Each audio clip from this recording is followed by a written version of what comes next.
Welcome to the Joy Work Show, the podcast that goes beyond the surface of business right to the heart, to explore the real joy and the stories behind success. Not just the moments of celebration, but the challenges that paved the way for them. Hiya, I'm Diane, and here we know that joy isn't just about the good times. Often the greatest joy comes right after the greatest challenge. And today I want to talk about something that I see constantly, especially with smart, capable, creative business owners. Too many ideas and not enough bravery. Let's talk a little bit about the myth of I just need a better idea. My next idea is the one that is going to change everything for me in my business. Most people are not stuck because they lack ideas. They are stuck because they have too many. They are flip-flopping ideas everywhere. Their notes app full, voice notes saved, documents all over the place, half-built offers, half-written plans, and it feels productive. It feels like you're doing. It feels like you're busy. It feels like you could be growing a business, but it is actually exhausting and getting you nowhere. Because the uncomfortable truth is that ideas can become a hiding place. If you never fully choose one thing, you never have to risk backing it. If you never commit, you never have to face whether it works or not. And I know this because I've done it myself. When I look back at the last 2.5 years, I can see and pinpoint the times that I was doing it. Launching lightly, testing endlessly and thinking I was being clever about it, keeping things flexible, but not as a business model when what I really needed was conviction. That's not creativity, that's self-protection. Your business does not need more ideas, it needs one you are willing to stand behind and run with. And the reason that bravery beats brilliance every time is that brilliant ideas do nothing if they stay theoretical or if they stay in the notes app. Brave ideas change and become brilliant ideas because they get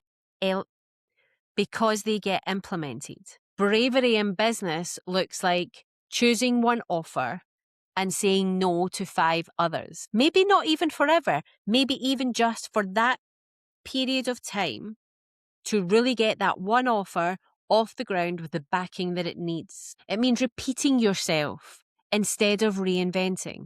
How many business owners do you see that stop, start with thinking they have to completely reinvent themselves every time, when actually they just need to reset and go again with the thing that they have already been doing?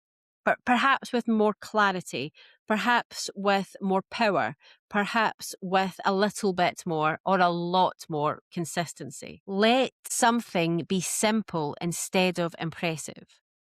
Let the simpleness of consistency and discipline and backing that offer and staying the course of time be the impressive part. And it can also mean backing a direction before you feel certain about it. If you really waited until you were certain, somebody else will already have done the idea. Somebody else will have already ran in the direction that you should be going in, but you've not been brave enough to do it. And this time of year tricks people into thinking that clarity comes first, that the plans need to be perfect, that you need to have all your ducks in a row. And absolutely, I'm here for a strategic plan all day long, but only if you're going to implement it. I would always go for action first, and you have to make sure that works for you. Clarity shouldn't come first. Clarity comes from movement. If you're doing a 90-day plan, which I love by the way, you get clarity, but you might only have clarity for the first 10 days. And then as you move, you might have a skeleton for the rest. And as you move, you gain more clarity because you're moving, you're learning, you're gathering the data, and you're keeping going. From choosing, from doing, you cannot think your way into momentum. You have to act your way into it. So get your 90-day plan ready and run with it and learn on the 90-day plan. If you are feeling scattered and you're listening to this and thinking, Diane, I have so many ideas, I keep flip-flopping around my ideas, try this. Ask every idea that you have 3 questions. First, does this genuinely serve my customer right now? Not hypothetically, not nice to have one day, but right now. Secondly, am I willing to back this for the next 90 days? No tweaking, no pivoting at the first wobble, no uncertainties, backing it and taking the action for momentum for 90 days. Third, would future me thank me for committing to this? Or would they wish I'd just chosen sooner? If it is not a yes to all 3, it is a no. Not forever, just not now. Focus is not restriction. It is respect for your energy, for your business, for your time, and for your customer. Half commitment is still a decision. It just leads nowhere. If you're listening and thinking, I'm scared to choose because what if I choose wrong? That is normal. You are human. But choosing nothing is also a choice. And it costs you time, energy, and self-trust. Your business does not grow when you wait for certainty. It grows when you show yourself that you can follow through. It grows when you back yourself. And it grows when you prove your self-belief that you can do hard things. Okay, as always, I want to leave you with 3 things that you can take away today. Number 1, that too many ideas stalls momentum. You can't do them all, you shouldn't do them all, and you have to back yourself with one. Number 2, that bravery comes from commitment, not inspiration. You are brave when you pick, when you choose, and you are brave when you move.